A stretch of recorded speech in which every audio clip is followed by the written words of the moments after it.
Welcome to the Deep Dive. I'm Mark Buzz. And I'm Anna Bugs. Today, we're tackling a problem that's all too familiar to Californians, cockroaches. Oh, yeah, those unwelcome house guests. We'll be diving into a guide from Simple Pest Management on how to evict these persistent pests. So if you've ever found yourself battling these creepy crawlies, you're in the right place. And hey, if you find this deep dive helpful, be sure to like and follow us. We love sharing these insights with you. Oh, and don't forget to follow Simple Pest Management on social media for even more pest control tips. Now let's get to it. You know, one thing that really struck me in this guide is how important it is to know exactly what kind of cockroach you're dealing with. Right, it's not a one-size-fits-all situation. The guide highlights the German cockroach, a common kitchen dweller, as a prime example.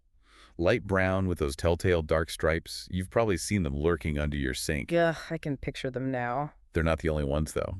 The guide also mentions the American cockroach, which can be found, get this, in sewers. And they're huge. That's enough to make anyone shudder. But why is identifying them so important? Well, it's all about strategy. Each species has its own quirks and preferences, so knowing your enemy helps you target your attack. It's like choosing the right tool for the job. Makes sense. So how do we know if we've got a full-blown infestation? Are there any telltale signs? The guide mentions a few things to look out for. Droppings that resemble coffee grounds, brown streaks on walls, and even a musty odor. Not exactly the kind of home fragrance you want. That's for sure. And what about those egg cases? Uthake, as they're called. Those are a sure sign. Each one can hold dozens of eggs ready to hatch into a new generation of cockroaches. Speaking of which, this guide emphasizes cleanliness as a crucial first line of defense. So those crumbs under the couch are like an all-you-can-eat buffet for cockroaches. Pretty much. The guide stresses storing food in airtight containers, cleaning spills promptly, and keeping things tidy. It's about making your home less appealing to these unwelcome guests. And what about sealing up those entry points? I imagine cockroaches can squeeze through the tiniest of cracks. Absolutely. The guide recommends caulking cracks, adding weather stripping to doors and windows, and covering vents and drains with mesh screens. It's like building a fortress against them. Fortress buzz. I like the sound of that.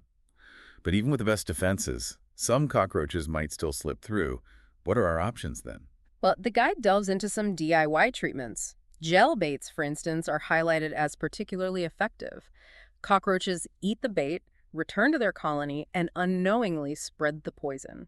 It's a chain reaction. Wow, a Trojan horse for cockroaches. That sounds incredibly effective. But how exactly does the poison spread through the colony? They essentially contaminate other cockroaches through contact or by sharing food. It's a delayed but devastating effect. So it's not just about killing the individual cockroach, it's about targeting the entire population. Are there any natural options for those who prefer a more eco-friendly approach? The guide mentions diatomaceous earth, a natural powder that dehydrates cockroaches. It's not an instant kill, but it disrupts their exoskeletons and eventually leads to their demise. It's like death by 1,000 tiny cuts. In a way, yes. And for those who prefer using common household ingredients, boric acid is another option. Boric acid. Isn't that for like eye washes? You might find it in your medicine cabinet, but it's also a powerful cockroach killer. Lightly dusting it in strategic areas can be surprisingly effective. That's fascinating. I never knew boric acid had such a double life. Are there any other DIY options mentioned in the guide? They suggest bait stations for long-term control and even peppermint oil as a natural repellent. So we're arming ourselves with a whole arsenal of DIY solutions. But what if, despite our best efforts, those cockroaches just won't quit? Well, that's when it might be time to call in the professionals. The cavalry. Exactly. When you're facing a persistent infestation, professional help can be invaluable. I imagine they have specialized tools and techniques that are beyond the scope of DIY. That's right. And they can assess the situation, identify the specific species, and create a targeted treatment plan. And they handle those potentially hazardous pesticides safely. Yeah, that's a huge plus. They're trained to use these chemicals responsibly and minimize risks to your family and pets. So if the DIY approach isn't cutting it, professional help is definitely the way to go. Now that we've explored those options, let's delve deeper into the fascinating world of cockroach behavior. In part 2, we'll unpack their life cycle and see what makes them such resilient creatures. Stay tuned for that, folks. We'll be right back after a short break. So we've armed ourselves with some knowledge about identifying and combating those pesky roaches. Yeah. Now let's delve into the fascinating world of cockroach behavior. This guide really breaks down their life cycle, which I think is key to understanding how to truly control them. Absolutely. It's like knowing your enemy's battle plans. The guide starts with those egg cases we discussed earlier, the Uthike. Each one can hold a surprising number of eggs. It's not just one egg, is it? Oh no. Depending on the species, it could be dozens. These egg cases are usually tucked away in warm, humid spots. So it's like a hidden cockroach nursery? Exactly. And when those eggs hatch, out come the nymphs. Tiny versions of the adults, Yeah. right? Yes, but without wings. The guide points out that these nymphs are voracious eaters and grow rapidly. They're like miniature eating machines. And as they grow, they molt, shedding their exoskeletons. That explains those creepy exoskeletons we find around the house. It's a sign that those nymphs are getting closer to adulthood. Once they develop wings, they're ready to reproduce, and the cycle starts all over again. It's a never-ending battle. It can feel that way.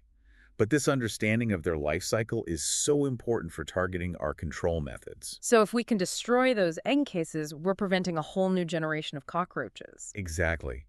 And using those insect growth regulators, or IGRs, can disrupt their molting process. The guide mentioned those. How do they work exactly? They basically mess with the cockroach's ability to grow and molt, preventing those nymphs from reaching adulthood and reproducing. It's like a preemptive strike. Ah, so we're stopping them before they even have a chance to become a full-blown problem. Now, this guide also dives into what these critters are munching on in our homes. And it's not pretty. They're not picky eaters. Those crumbs under the couch, that spilled juice we forgot to wipe up.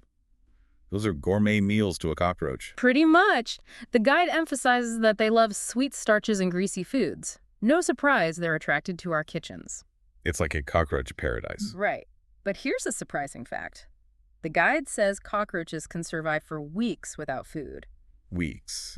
So even if our kitchens are spotless, they could still be lurking around. It's possible. But they do need water to survive. The guide stresses the importance of fixing leaks and eliminating any standing water.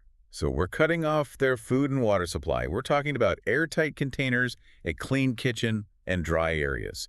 What about those rumors about cockroaches surviving a nuclear apocalypse? Any truth to that?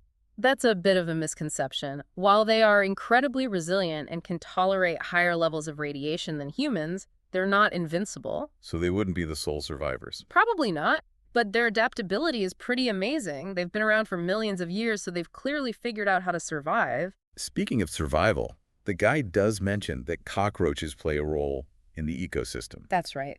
As much as we hate to admit it, they do have a purpose. They're decomposers breaking down organic matter and returning nutrients to the soil. So they're like nature's recyclers. Exactly. And they're a food source for other animals. It's all about balance in the ecosystem, even if we don't always appreciate their role in it. Are there any cockroaches that are considered beneficial? Actually, yes. There are some wood-dwelling cockroaches that live in forests and help break down decaying wood. They're not interested in our homes and pose no threat. So there are good cockroaches out there. It's all about perspective, I suppose. Okay, good to know. But for those that do invade our homes, prevention is key. What else can we do besides the cleaning and sealing we already discussed? The guide highlights the importance of being mindful of what we bring into our homes. Cockroaches can hitch a ride on grocery bags, cardboard boxes, even luggage. So it's like an accidental cockroach taxi service. You could say that. They're sneaky little hitchhikers. Always inspect items carefully, especially if they've been stored in a garage, basement, or storage unit. Good point. Now, if prevention fails, we've talked about DIY methods, but let's dig a little deeper into those professional exterminators. Those are the big guns. Right. What exactly do they bring to the table? They have a wealth of knowledge and experience. They can identify the specific species you're dealing with, which is crucial for creating an effective treatment plan. So they're like cockroach detectives. Exactly.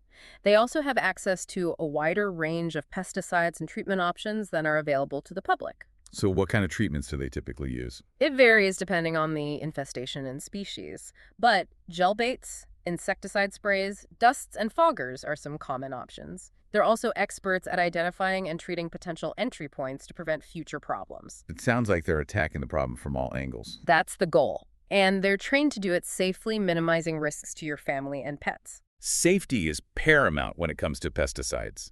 So if you're considering professional help, what should you look for in an exterminator? The guide emphasizes the importance of finding a reputable company that prioritizes safety and follows best practices.